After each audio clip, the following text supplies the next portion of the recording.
Salut à tous les amis, j'espère que vous allez bien. C'est Intox, Montana D, bienvenue à vous. On se retrouve pour une nouvelle vidéo, une vidéo qui me tient énormément à cœur. C'est une vidéo que je vais faire depuis un long moment et je la fais maintenant. Alors au moment où je sors la vidéo, on est le 26, mais elle sortira le lendemain aux alentours de 20h, je sais pas exactement, mais elle va sortir de tous les cas. La vidéo que je vais vous faire les amis, c'est très simple. Comme vous voyez au titre, je vais parler de la carrière de John Cena. Je vais plus particulièrement vous présenter 20 matchs de John Cena euh, pour vous retracer sa carrière, des moments clés. Euh, on va commencer avec le premier point. Premier point de ce point sur John Cena, c'est tout simplement ses débuts à la WWE. Pour vous présenter rapidement John Cena, il est né le 23 avril 1977 à West Newbury au Massachusetts et il a fait ses débuts le 27 juin 2002 lors d'un match contre Kurt Angle qui a remporté le King of the Ring 2002. Et il a tout simplement fait un très bon match contre Kurt Angle. Il aura impressionné tout le monde, notamment avec sa fameuse phrase Ruthless Aggression avant d'agresser Kurt Angle. Et la suite appartient tout simplement à l'histoire, j'ai envie de vous dire. Troisième point, les amis, c'est un moment particulier de la carrière de John Cena, c'est son face turn. Parce que les amis, entre 2002, ses débuts, jusqu'à novembre 2003, le 6 novembre 2003, lors d'un match contre Rey Mysterio, John Cena s'est comporté comme un méchant et il avait une gimmick de rappeur. Et lors de 6 novembre 2003, il affronte Rey Mysterio et il va se passer un événement simple. Paul Heyman, accompagné de A-Train, Brock Lesnar et Big Show, veulent, et puis Matt Morgan, veulent recruter John Cena dans leur équipe pour affronter Kurt Angle, Chris Benoit, Eddie Guerrero et puis Rob Van Dam, des catcheurs qui, sur le papier, sont plus forts que John Cena, sur le papier, enfin par rapport au booking, parce que vous verrez plus tard que John Cena prendra une part plus importante dans le roster. Pour le moment, ce n'est qu'un mid-carder, un jeune en devenir, et John Cena refuse la proposition de Paul Heyman pour s'allier à Brock Lesnar, Big Show et Train, et puis Matt Morgan, et nous avons A-Train qui va attaquer John Cena avec le Big Show et Brock Lesnar qui va enchaîner un violent coup de chaise à John Cena, ce qui va marquer le face turn de John Cena.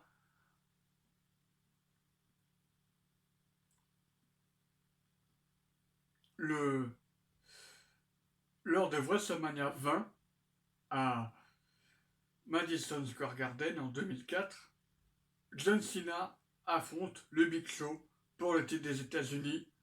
Spoiler alert, il va remporter ce match et c'est tout simplement le premier titre de la carrière de John Cena. Et c'est l'opener du show également.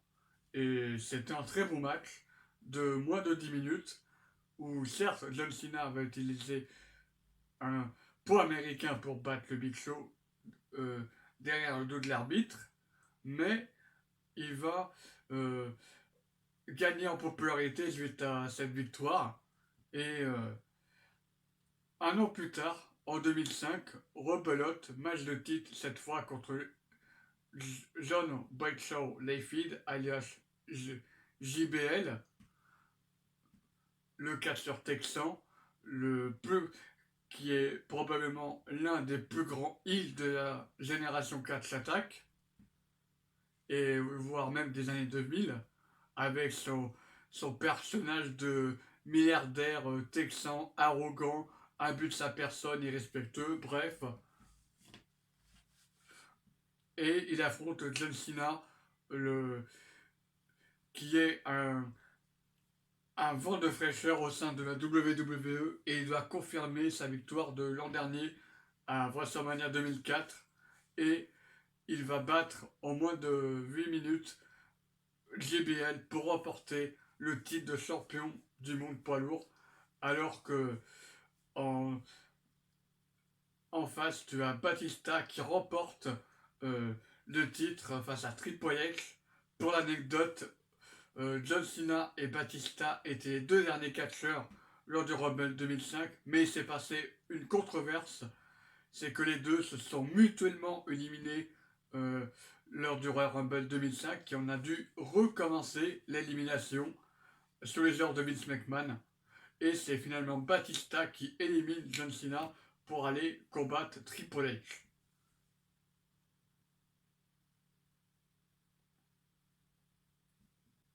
En 2006, j'ai envie de vous parler de un match en particulier qui m'a marqué.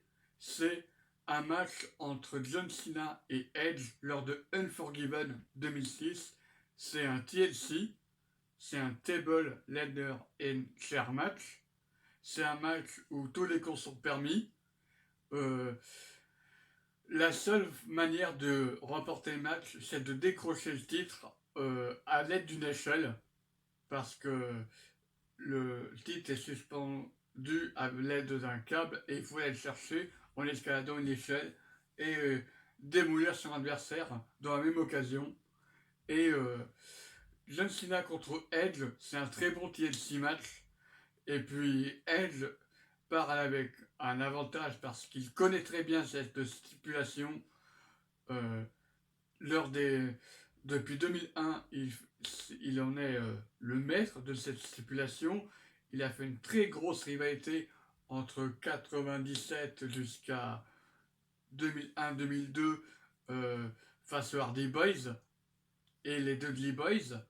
Donc ces trois catcheurs ont tourné autour du titre très souvent, et ce qui fait que Edge a fait ses spécialités les échelles, euh, non, les chaises, parce qu'il fait le concerto, Jeff Hardy les échelles, et puis les deux des Boys les tables. Du coup, ils ont fait le TLC lors de WrestleMania 2001, et depuis, Edge en est devenu un spécialiste de ces trois armes. Et John Cena partait avec un handicap, et en plus, il fallait prendre en compte que Edge était en couple avec Lita, sa manageuse, et donc John Cena partait avec un sérieux handicap. De plus, le match s'est déroulé chez Edge à Toronto, au Canada. Donc, il partait avec un sérieux handicap, John Cena. Et bien, malgré la foule contre lui, malgré la présence de Lita, malgré la stipulation, John Cena va remporter pour la troisième fois le titre mondial de la WWE. Nous sommes maintenant en 2007. Je vais vous parler d'un autre match qui a eu lieu à WrestleMania. C'est John Cena contre Shawn Michaels.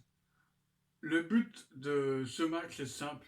Shawn Michaels a l'occasion de remporter un 8e titre dans sa carrière, parce que John Michaels n'avait plus remporté de titre depuis 2002, et il a l'occasion de remporter un.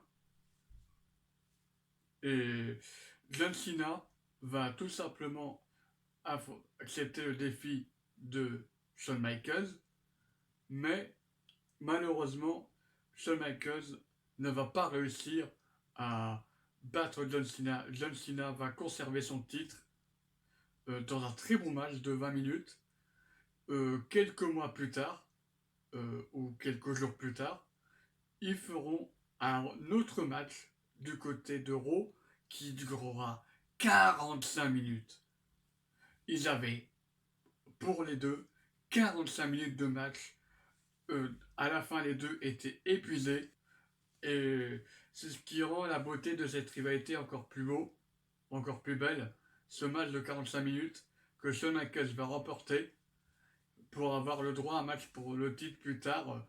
Et John Cena va faire par le conserver une nouvelle fois face à Randy Orton et Edge qui se sont ajoutés à la liste. Bref, maintenant passons en 2008. En 2008, j'ai deux matchs à vous proposer. Le premier match que j'ai à vous proposer, c'est le Royal Rumble de 2008, parce que c'est tout simplement le retour de John Cena. Au mois d'octobre 2007, John Cena est obligé de laisser son titre vacant pour une raison simple. Euh, non, septembre 2007, pardon. John Cena est obligé de laisser son titre vacant à cause d'une blessure lors d'un match. Et c'est Randy Orton et Triple H qui en font les frais. D'abord Triple H, puis Randy Orton euh, lors du show No Mercy après Last Man Standing. Et Randy Orton va tout simplement démolir tout le monde dans son passage, notamment Rey Mysterio. Jeff Hardy qui aura un match lors du Rumble 2008. Et son règne va s'arrêter jusqu'à tout simplement Backlash 2008, lorsque Triple H va remporter le titre et le conserver à Extreme Rules. Pour revenir à John Cena revient de blessure. Il remporte le Royal Rumble en 2008 sur une innovation du Madison Square Garden. Le Madison Square Garden, incroyable. Personne s'attendait à l'entrée de John Cena au numéro 30. Tout le monde pensait qu'il allait rester de nombreux mois parce qu'on lui avait pronostiqué 9 mois de blessure après une déchirure au pectoral. Et finalement, il est revenu qu'au bout de 4 mois, ce qui est plus qu'un miracle pour John Cena. Et avec une foule en délire après ce retour, John Cena qui remporte le Rumble en éliminant Triple H en dernier. Et un autre match en 2008 que j'ai envie de vous recommander, c'est son retour chez lui au Survivor Series contre Chris Jericho pour le titre poids lourd de Chris Jericho. Chris Jericho allait affronter un catcheur mystère. Il ne savait pas qui il allait affronter lors des Survivor Series. John Cena était blessé encore une fois. Décidément, une histoire de blessure en 2008 avec John Cena.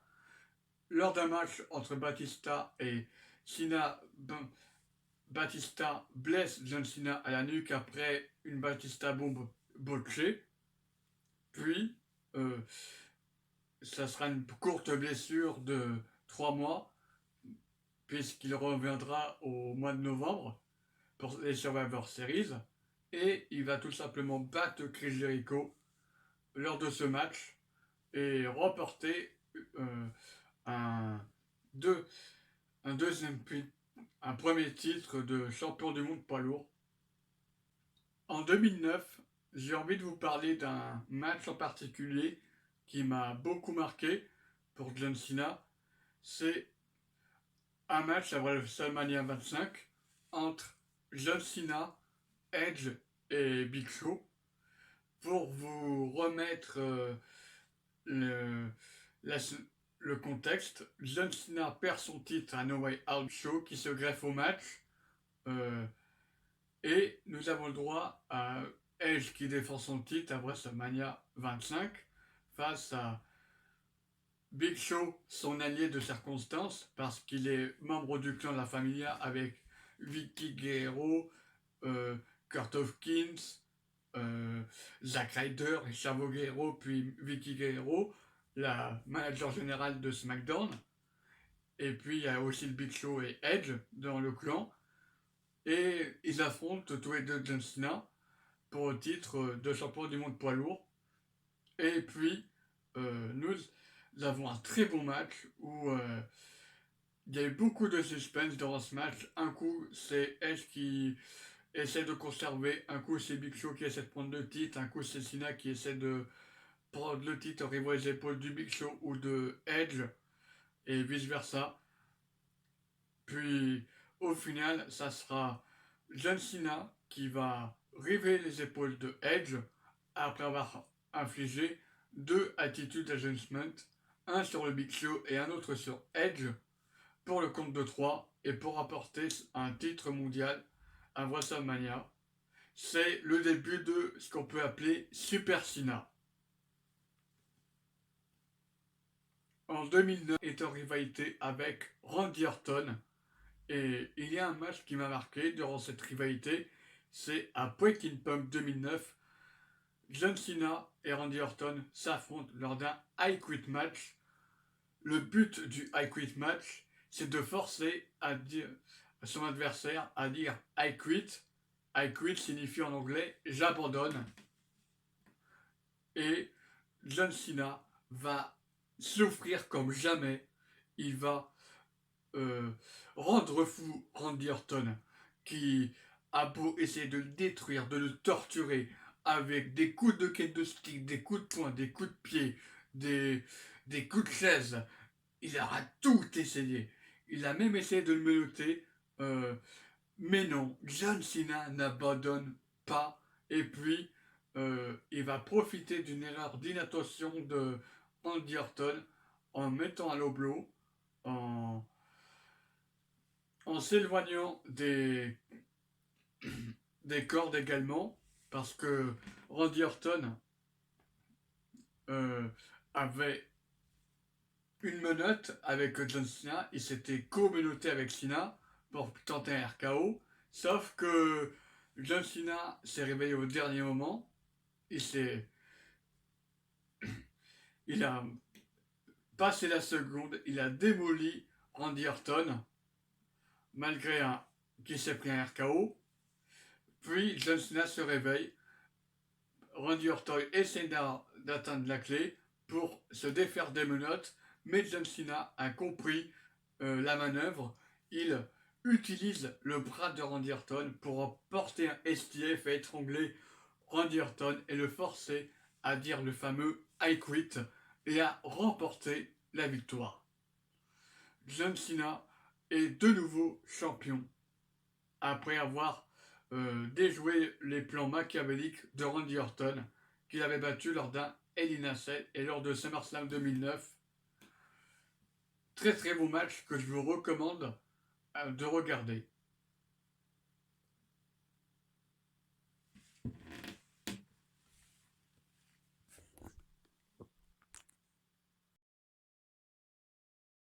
En 2010, John Cena affronte Batista pour le titre de champion de la WWE. John Cena et Batista feront une rivalité de Elimination Chamber jusqu'à Over the Limit 2010. John Cena, après avoir conservé son titre lors d'un Elimination Chamber en 2010, affronte Batista qui va le ridiculiser en moins d'une minute. Ils s'affrontaient également lors de WrestleMania 26, match où John Cena va battre Batista. Ils s'affrontent également lors d'un Last Man Standing où John Cena conserve son titre contre Batista. Puis vient le show Over the Limit en 2010. Pareil, un I Quit match entre les deux catcheurs. Il y a eu pas mal de segments violents entre les deux catcheurs. Il y a eu même une baston dans le public. Et puis ce spot final où John Cena prend un attitude adjustment et il va jeter Batista depuis le haut d'une voiture. Et John Cena a d'abord fait un attitude adjustment sur la voiture. Il demande à Batista s'il veut abandonner. John Cena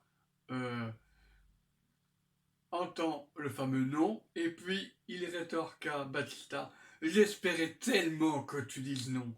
Et là, John Cena fait le fameux spot dont je viens de vous parler. Batista passe à travers, passe par-dessus la voiture et détruit le stage. C'est à bout du stage. Et puis, il dit les fameux mots I quit. On retrouvera Batista le lendemain en fauteuil roulant qui annonce qu'il quitte la WWE. Et puis, John Cena qui est en rivalité avec Sheamus, puisque Sheamus va mettre un brogue kick après la célébration de John Cena. Mais la suite, on va pas en parler pour ce match. Ensuite, je vais vous parler de 2011, de deux matchs qui m'ont marqué. J'ai envie de vous parler de deux matchs en 2011 qui m'ont marqué. Le premier match, c'est encore un I Quit match, mais cette fois, c'est entre John Cena et le Miz. John Cena qui va tout simplement s'offrir comme en 2009, sauf que le Miz est accompagné de Alex Riley qui va tout le long du match avantager le Miz, et puis à la fin du match, il va se passer quelque chose de assez fou. Le Miz et Alex Riley vont se faire feinter parce que la régie de nulle part va malencontreusement diffuser un enregistrement de John Cena qui dit I quit. Donc on pense que John Cena abandonne, mais en finale, il s'avère que c'est pas du tout John Cena qui a dit ces mots, mais bien l'enregistrement, enfin il ne l'a pas dit de vive voix, c'est juste un enregistrement. John Cena reprend les boîtes de la bête et fait abandonner le Miz et détruit Alex Riley par la même occasion. Autre match dont je voudrais vous parler, c'est un match entre CM Punk et John Cena lors de Money in the Bank 2011. Alors, le match est assez particulier. Nous sommes à Chicago, dans la terre natale de CM Punk. Si CM Punk remporte le titre, il remporte le titre de la WWE, mais en plus, comme il est sous contrat, il est considéré comme agent libre. Et puis John Cena, s'il perd, dans la storyline, il sera viré. Et puis, nous avons un très bon match avec un CM Punk qui répond au niveau de John Cena. C'est un très bon match de plus de 30 minutes, un match exceptionnel. On a eu pas mal de tentatives de GTS, de FU, de Attitude Adjustment, de STF également. Toutes les grosses prises de l'arsenal des deux catcheurs y passent. Aucun d'eux veut abandonner, aucun d'eux veut lâcher l'affaire.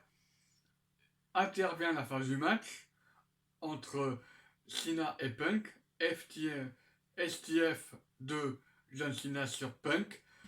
John Laurinaitis et Vince McMahon se pointent pour faire une Montreal Screwjob à CM Punk, sauf que John Cena, en bon bifest qu'il est, il dit non, je refuse de perdre comme ça, et puis se fait surprendre par un JTS pour le compte de 3, victoire de CM Punk, qui, dans une pop exceptionnelle, dans un public chaud comme la braise, parce que Chicago, certes, c'est la terre natale de CM Punk, mais c'est des très bons connaisseurs de catch, donc c'était exceptionnel. CM Punk qui fait un bisou à Vince McMahon avant de partir dans les gradins, célébrer avec son public. C'était quelque chose d'exceptionnel à vivre et à voir. Je vais tout simplement tricher. Je vais parler de la double confrontation entre John Cena et The Rock. La rivalité commence en 2011 lorsque John Cena affronte le Miz à WrestleMania 27. The Rock fait ce retour en février, donc 2 mois avant, pour annoncer qu'il est le hôte de WrestleMania 27. Puis arrive le main event entre le fameux match entre Cena et le Miz à WrestleMania 27. Match pour beaucoup de fans de catch sera décrit comme décevant parce que John Cena ne voulait pas donner le titre au Miz qu'il estimait pas mérité de conserver. Chacun son avis, après tout. Mais il y a eu une commotion cérébrale du Miz. Puis The Rock voit que ça s'est terminé d'un compte de 10, déclare que le show reprend. Il attaque John Cena avec son fameux Rock Bottom et permet au Miz de conserver le titre. Et c'est là qu'on lance réellement la rivalité entre Cena et The Rock. Le lendemain, à Raw, un challenge à The Rock. Un an en avance, The Rock accepte. Ils auront un match à WrestleMania 28 en 2012. Match que tout le monde attendait. C'est un très bon match. Victoire clean de The Rock chez lui à Miami. Donc John Cena, pour la première fois de son histoire, enregistre 2 défaites d'affilée à WrestleMania. Ensuite, rebelote un an plus tard, John Cena remporte le Royal Rumble. Et puis, après 434 jours, CM Punk perd son titre contre The Rock au Royal Rumble, puis le conserve à Elimination Chamber avant d'affronter John Cena pour un rematch. Un très bon match entre les deux. Victoire de John Cena qui devient une nouvelle fois champion du monde. En 2014, John Cena est un peu partout. Il met en avant des jeunes catcheurs comme Seth Rollins. Il met des catcheurs en avant comme Daniel Bryan. Enfin bref, en 2013 et en 2014, il met en avant ces jeunes catcheurs-là. Ziggler également. Et puis, il y a la rivalité avec l'autorité, avec Roman Reigns, Randy Orton, Kane, Big Show, Triple H qui s'en mêlent. Et puis arrive le Survivor Series 2014 où John Cena est en équipe avec Big Show, Dolph Ziggler, Eric Rowan. Et puis c'est tout.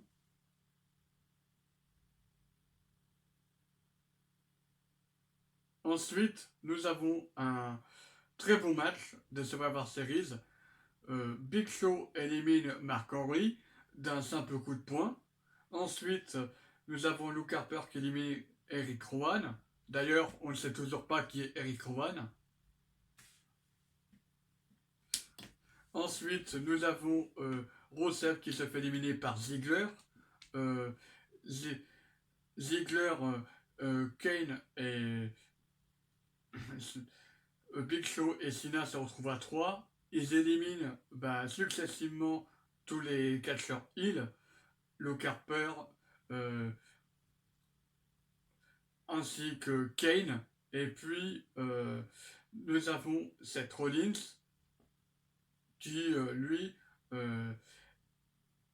se fait éliminer par Dolph Ziggler à la fin parce que Big Show va tout simplement trahir John Cena avec un coup de poing et rejoindre l'autorité. Donc, nous avons Kane et Seth Rollins qui vont s'en prendre à Rollins, qui vont le martyriser, mais Rollins va résister à chaque fois. Et puis, c'est un Dolph Ziggler héroïque grâce à l'intervention de Sting qui va remporter le match. En 2015, John Cena aura un match assez exceptionnel contre Sami Zayn, des États-Unis, le 5 mai. C'est lors d'un Open Challenge que John Cena va mettre en avant Sami Zayn. Il va battre Sami Zayn pour conserver son titre, mais je tenais à parler de ce match qui a duré 18 minutes. Un match exceptionnel entre les deux catcheurs. Un match que John Cena a pris du plaisir à évoluer sur le ring avec Sami Zayn, parce que c'est un match où les deux prenaient pas mal de risques. John Cena, qui d'habitude est un catcheur, on va dire, terrien, a pris pas mal de risques également en faisant des Hurricane Rana, des Sunset Flip. Et puis, il va finir par battre Sami Zayn au bout de 18 minutes de match. Mais un match très intense entre les deux. C'est le match qui m'a le plus marqué durant le run de John Cena en 2015. En 2016, John Cena croise la route de AJ Styles. AJ Styles affronte John Cena d'abord à Money in the Bank, match où AJ va remporter le match en dominant John Cena, notamment avec une intervention de Luke Gallows et Cal Anderson. Mais je tenais surtout à parler des deux autres matchs en 2016 et en 2017. Je vais un peu tricher encore une fois. 2016, John Cena et AJ Styles organisent un match revanche à SummerSlam. Match que AJ Styles va remporter cette fois de façon clean. Mais on peut noter la très bonne performance des deux catcheurs sur le ring. Rien à dire. Et rebelote pour Royal Rumble. Cette fois, AJ a le titre de champion de la WWE.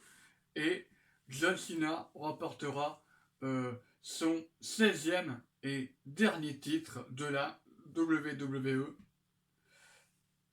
de champion du monde. Et puis, il égalise par la même occasion Ric Flair en 2017.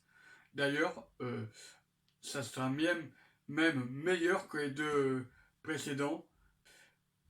Franchement, ils se sont donnés à fond. Il y a eu des échanges entre des Styles Clash, des Phenomenal Forearm, des Attitude Adjustment à gogo du côté de Cena, des Phenomenal Forearm, des Styles Clash du côté des Styles, des Calf Crusher également, des STF, bref. John Cena et les Styles ont tout donné durant ce match. Bon, à Money in the Bank et SummerSlam également, mais en mode 2017, il était incroyable. Voilà. 3 matchs que je vous recommande de regarder de côté de John Cena. Après, on va reparler de 2017. Alors, 2018, je ne vais pas en parler pour une raison simple. Les matchs de Cena ne sont pas ouf, il n'y a rien de mémorable. 2019, il n'a fait aucun match. On va directement passer en 2020.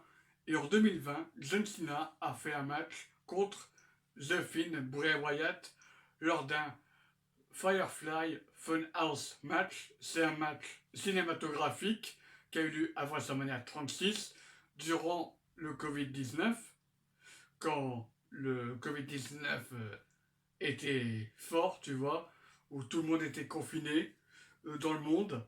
Et on va partir de ce match. Alors, Goldberg a tout simplement détruit le personnage du Fiend. La WWE devait absolument se racheter suite à ce terreur de booking monumental. Et puis, personne d'autre que John Cena, parce que John Cena était intéressé pour un match à WrestleMania.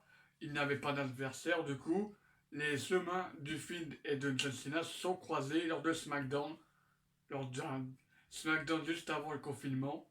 Et puis, John Cena se fait défier par le Fiend le lendemain du fameux show en Arabie Saoudite. Puis, il accepte. Et ensuite, le match a eu lieu. Et c'est un match où John Cena et Bray Wyatt revisitent la carrière de John Cena, redécouvrent la carrière de John Cena, ce qu'il a fait, et avec pas mal de références des différentes ères du catch, la Ruthless Aggression, la PG Era, un peu aussi l'âge d'or du catch avec Hulk Hogan, Ultimate Warrior, lorsque la poupée de Vince McMahon et de Husky le cochon oblige John Cena à faire de la muscu avec Bray Wyatt. Et puis Il y a le moment final où le Fiend inflige à Sister Abigail à John Cena pour le compte de 3. Il y a eu pas également la référence avec la NWO, un, en noir et blanc, ce qui montre que John Cena aurait pu tourner heel mais ne l'a jamais fait. Et on nous remonte également le match entre Wyatt et Cena à WrestleMania 30 où John Cena a battu Bray Wyatt. Pour certains, John Cena n'aurait pas dû battre Bray Wyatt. Pour d'autres, si, c'est un match assez discutable pour ma part. Et puis, c'est un match qui a permis le film de se rattraper du mieux qu'il pouvait parce que à partir du moment où Goldberg a battu le Fiend, pour moi c'était fini. Même si je dois avouer que j'ai gagné de l'espoir, j'ai eu de l'espoir avec ce match cinéma avec Cena et le Fiend, mais malheureusement ça sera que courte durée. Parce que le film sera mal booké malheureusement et se verra une alliance avec Alexa Bliss qui est pour moi sur papier est pas mal mais dans l'exécution c'est pas ouf du tout. Mais je retiens la belle performance de John Cena qui s'est pris un malin plaisir à travailler avec Bray Wyatt durant ce match. C'est le deuxième ciné-match de la WWE puisqu'ils en avaient fait un la veille entre Cena et entre Edge Styles et Undertaker lors du Boneyard match. Un match où Edge Styles s'est fait enterrer dans le vrai sens du terme par l'Undertaker. Voilà les amis. Le dernier match de la carrière de John Cena, c'est tout simplement face à Roman Reigns lors de SummerSlam 2021. Lors de ce match, Roman Reigns va tout simplement dominer John Cena, même si John Cena va revenir à plusieurs reprises lorsqu'il, par exemple, il se moque au tout début du match de Roman Reigns en lui faisant 3 à chaque fois, en faisant des roll-ups, des tentatives de tomber pour essayer d'intimider Roman Reigns, mais il se fera rapidement calmer par les coups puissants de Roman Reigns, la domination de Roman Reigns, du chef tribal, et ce qui nous donnera un formidable cocktail où John Cena avait l'opportunité de prendre un titre universel de John Cena, de Roman Reigns, mais Roman Reigns va conserver son titre avec un spear peu compte de 3. Victoire de Roman Reigns, John Cena a mis en avant le chef tribal de la meilleure des façons. Et c'est ainsi que va se terminer cette vidéo. Merci à vous de l'avoir regardé. Prenez soin de vous. C'était Antox. Ciao tout le monde.